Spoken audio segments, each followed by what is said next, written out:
beloved Boss Mike Cervera. Nako, oo, lalong maboboang si Sara mga kababayan kapag ka etong kanilang mga manok natalo. At mga kababayan, etong pandaraya ng kampo ni Duterte abay ibibintang kay Presidente. Bakit o kanyo? Eto yan. Una pa lang, dinadayanan nila tayo. Dinadaya nila tayo sa kanilang mga pa-survey. 'Di ba? Mina-mindset na, mina-mind conditionan na yung mga tao pag sa pamamagitan ng mga survey nila. 'Di ba? Lilito Nini. Opo, shoutout po sa inyong lahat. Yun mga kababayan. So ano mangyayari? Ngayon, kapag ka natalo itong sila Bato at iba pa, ako nga 'di ba sabi ko sa inyo, si Bongo hindi ako naniniwala na number 1, number 2 yan. 'Di ba? Yun ay para lang mga kababayan, para meron silang ipambanat na naman after ng eleksyon. Ginagawa nila yan na kunyari number 1, number 2 sa survey, pasok si Bato, misa nga number 3 pa. Bakit ngayon mga kababayan, number 7, number 8, ano? Yan po mga kababayan ay estilo para manalo, matalo ang kampo, no? Ang kampo nila meron pa rin silang ibabato, 'di ba? Sana nga hindi na sila manalo lahat no? Pero mga kababayan, hindi 'yon. Ang masakit nito, pagbibintangan si Pangulong Bongbong Marcos na siyang mandaraya. Bakit? Baka halos lahat ng mga kandidato ng alyansa ay pumasok, mga kababayan. Baka pumasok lahat. Hindi nyo ba napapansin, mga kababayan? Tingnan nyo si Abalos, si Abalos sa survey. Pang 13 na. Mga kababayan, pang 13 na. Saan ba galing yan? Pang 19, 20, 18, di ba? Ang layo niya. Pero ngayon, kita nyo, umarangkada na. Ako naniniwala ako si Benhar Abalos makakapasok yan. Di po ba? Etong mga kampo ni Duterte, etong sila Villar, si Aimee, hindi ho makakapasok yan. 'Di ba? Hindi makakapasok yan. At saka alam natin yan sa dami ng mga tao na mga pumunta. Nakita niyo yun doon sa may Dali may papakita ko sa inyo. Nasaan yung Boss Mike? Wait. Eto mga kababayan, panoorin nyo to. Ito ho ay nangyari diyan sa may Mandaluyong tignan nyo mga kababayan. Sangkay, report ka Sangkay. Pasok. Tingnan nyo, sobrang daming tao sa rally nila BBM. So pag tinignan mo yan, bumabaha ng tao, alam niyo na kung sino yung panalo sa May 12, next week mga sangkay. Mukhang mananalo po yung buong linyada ni BBM, yung alyansa. Kita nyo mga kababayan Ito yan. Kahit saan kayo magpunta, mga kababayan, maliban doon sa campaign nila sa may Philippine Arena kasi nga puro iglesia yung dumalo ron, 'di ba? Mga kababayan, talagang maraming tao doon. Pero eto mga kababayan, kita nyo naman yung mga tao kahit saan pumunta ang alyansa, pinagkakaguluhan ng mga tao na hindi natin nakikita sa grupo naman netong PDP ni Sara Duterte, ni Aling Buday. Di po ba mga kababayan? Sabi rito ni Ninitas Vlog, nag-survey na ako sa aming lugar, Alyansa, 0, PDP. Yun na nga. Alam nyo, kahit saan ako magtanong, talagang ayaw nila. Ayaw nila sa kampo ni Sara. Kita nyo naman yung namumuno sa kanila, hirap na hirap. Parang nagmumukha na talagang luka-luka si Sara sa mga sinasabi niya, di ba? Kita mo si Sara, pansinin nyo, naniningil sa mga kongresista, yung mga nag-imbestiga saan? Sa confidential fund niya, yun yung mga binabanatan niya. Napansin nyo ba? Pero mga kababayan, bira siya ng bira nang walang resibo. Naniningil siya sa mga nag-imbestiga. Sa mga kongresista tulad nila Abante, Chua, Luistro, yung mga yan. Anong ginawa ni Sara? Binababoy ni Sara, 'di ba? Sa mga kampanya niya. Pero mga kababayan, lahat yung mga banat niya, abay napakalalayo eh. Mga kababayan, 'di ba? Ang lalayo ng mga banat ni Sara. Yung bang parang naniningil si Sara na walang resibo. O, di po ba? Yun po yun, no? Aaron, live ako. Nakita mo, iba yung background ko. Oh, yon mga kababayan. Oh, pero kita nyo ang tao, mga kababayan, kapag kaalyansa ang talagang nagsasagawa ng parali, grabe mga kababayan. Walang paglalagyan mga kababayan eh. Oh, panoorin na inyo to. Oh, sample lang to Sangkay, pasok. Hirang dami tao. Hmm. Grabe oh. Daming tao. Ay nako. Oh, 'di ba mga kababayan? Punong-puno ng tao. Oh, 'yan ang alyansa. Ngayon, ipakita naman ng mga kampo ng PDP ang dami ng tao. Minsan nga sa basketball court na lang sila, 'di ba? Kadalasan, mga kababayan, sa basketball court na lang sila nagrarally para magmukhang maraming tao. Pero mga kababayan meron silang isang silid na dausan ng rally nila. Sigaw ng sigaw yung kapatid ni Sara sa nanay, si Katie. Aba mga kababayan, walang tao eh. Ang daming ganon mga kababayan, walang tao, bakante. Minsan tatatlo, apat lang yung nasa harapan eh. Di po ba mga kababayan? Oo, o yan no, mga kababayan bago daw na tayong magtuloy-tuloy, kokonti pa lang daw yung nagla-like. Opo, sabi ni Ai Chang. Mag-like naman kayo, pambihira naman. Oo, 263. Magda-2,000 na tayo, ngayon, mga kababayan, sa palagay ninyo, tanong ko sa inyo, sa ganyan dami ng tao, matatalo pa yung alyansa ni Pangulo? Malabo na ho yan, di ba? Malabo na ho yan. Eto, tuloy natin to. Grabe, daming tao.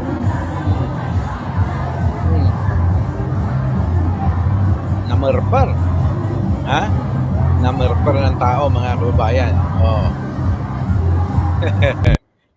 Di ba? Dito. Sayang yung boto. Hindi, huwag kayong mag-alala sa boto ko. Nag-recruit naman ako ng marami para bumoto ng gusto kong iboto. Di ba? Ang dami kong kinausap, mga kamag-anak, kaibigan. Mga kababayan, nangampanya ako wag niyong kakalimutan trabaho party list mga kababayan. Kung wala pa kayong party list, mga kababayan, baka naman gusto niyo suportahan yung party list ng ating kaibigan. Ano po? Trabaho party list. Nahiya pa kasi. Dapat noon pa niya sinabi, nahiya daw na magpa-promote mga kababayan. Sabi niya, kinapalan niya na daw yung mukha niya. Sabi ko, ba't ngayon mo lang sinabi na sa iyo yan? Hindi niya daw nahihiya ganon mga kababayan. So ngayon, sa tingin nyo, eto na, mga kababayan. Sa dami ng tao, sa lahat ng nakita natin ng mga rally, mga kung ano-anong mga sinagawang pagtitipon ng alyansa mula sa Cavite, Batangas, kung saan sa magpunta si Pangulo, talagang pinuputakti ng tao. Alam nyo ho yan, di ba? Ngayon, sa tingin nyo, matatalo pa? Wag ho kayong magpalinlang dito sa mga banat nila Sara. Yung kaninang pinakita ko bago ako umalis ng bahay, kita nyo, di ba, nagngangawa siya na dadayain daw ang eleksyon dahil meron daw mga alingas-ngas. Mga kababayan, yung isang abogadong tumatakbo na politiko rin, mga kababayan, yun yung nagpapakalat. Pero sinagot na rin ng COMELEC yan. Na yaan ay hindi po pwedeng dayain at hindi po pwedeng hindi magkapareho yung mga pinapakita niya na ebidensya niya daw kuno. Opo At tandaan nyo mga kababayan, sabi ko nga kanina maraming ilalabas ang kampo ni Duterte na panlilin lang sa bayan, panlilin lang sa tao, disinformation, fake news, yan. Sigurado yan mga kababayan. Etong tulog na lang ito, kampanyahan na sa Pilipinas 'di ba? Bukas ho ang kampanyahan bukas na ho ang eleksyon sa Pilipinas, 'di ba? 'yon. So ngayon mga kababayan, sa mga hindi pa nakakaboto, tandaan nyo, hangga't maaari idiretso nyo na yung buong alyansa malibang kay Villar at saka kay Aimee. 'Di ba mga kababayan? tigil nyo na yon, no? Trabaho, party list, it makes sense. Oo, mga kababayan, sigurado yan, kilala ko yan. Oo, kilala ko. So yan, mga kababayan, eto yung mga mga binabanatan ni Sara eh. Oh, nasaan na ba yung Boss Mike? Oh, eto mga kababayan. Ha? Nasaan na yung isa na yung bang mga kababayan, yung sinasabi niya na eto, dali hanapin ko lang Hanapin ko lang yung isa na binabanat ni Sara, balikan natin. Oo. Grabe yung banat ni Sara dito. Alam niyo kung yung bang pinagbibintangan niya na nadadayain daw ang eleksyon ng Pangulong Bongbong Marcos. Ay nako, ganun talaga mga kababayan. Ano pa bang aasahan nyo dyan? Di ba? Aha. Nasaan na yan? Wait lang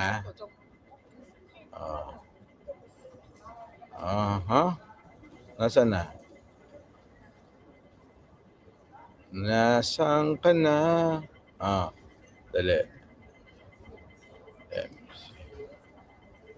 Yun. Ito mga kababayan Ipapasok ko lang ho itong video na eto. Grabe.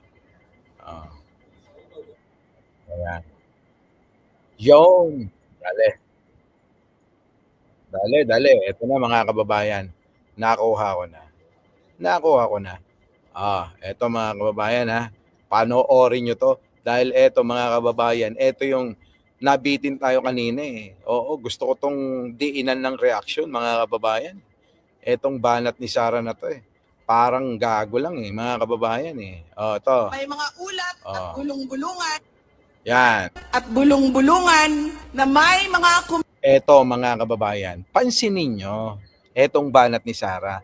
Mga kababayan, bukas hindi pa nangyayari ang eleksyon, sinisiraan niya na.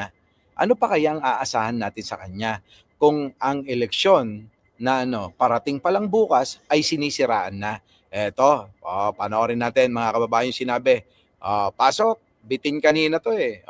Ka-vibes. May mga ulat at bulong-bulungan na may mga kumikilos na sa iba't ibang parte ng ating bansa. Mga babala na maaaring nagsisimula na ang malawakang dayaan sa mga kababayan, nagsisimula na. Baka nagsisimula na sila. Nagsisimula na silang mandaya. Bakit kanyo mga kababayan ko? Ito yan. Sa may Mactan sa Cebu mga kababayan. Nabalitaan nyo ba?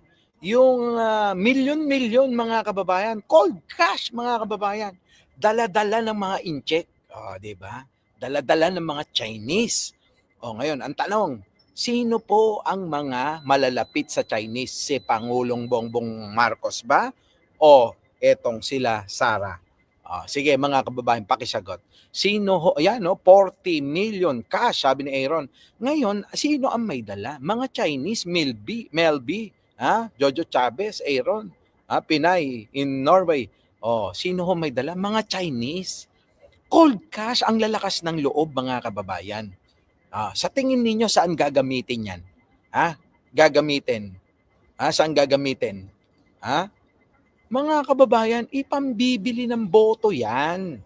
Kaya lang mga tatanga-tanga, dala-dala nila mga kababayan, cold cash, syempre idadaan sa x-ray yan.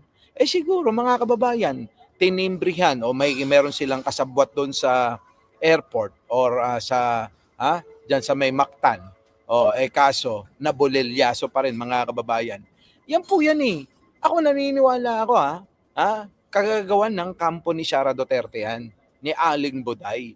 Ang pera na yan na pinaiikot nila, binabaliktad niya, nire-reverse niya na para hindi ibintang kay Buday yung mga nahuhuli na ganyan.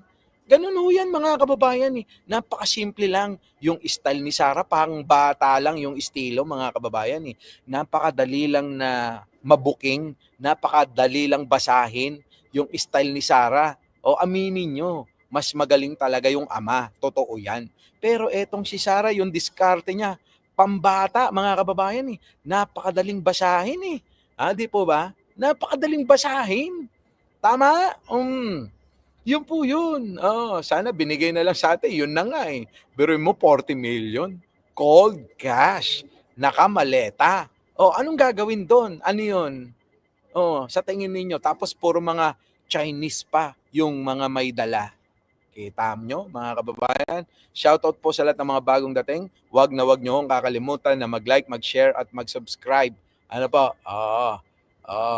Yun, no? Nandito po ako ngayon sa Hong Kong. Opo, nag-layover ako. Nasa airport po ako, nag-aantay po ako ng panibagong flight. Papunta naman ho ako ng Milan. Milan, Italy po ang bagsak ko ngayon. So, balik tayo mga kababayan.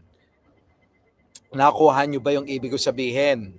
Si Sarah, binabaliktad niya na yung mga nangyayari para kung mahuli yung mga pinakalat nila na mga pera para bumili ng boto, mga kababayan, abay, hindi siya pag-iisipan. Yun ang akala niya. Diba mga kababayan? Yun ang akala niya. Ganyan no si Sarah, tingnan nyo.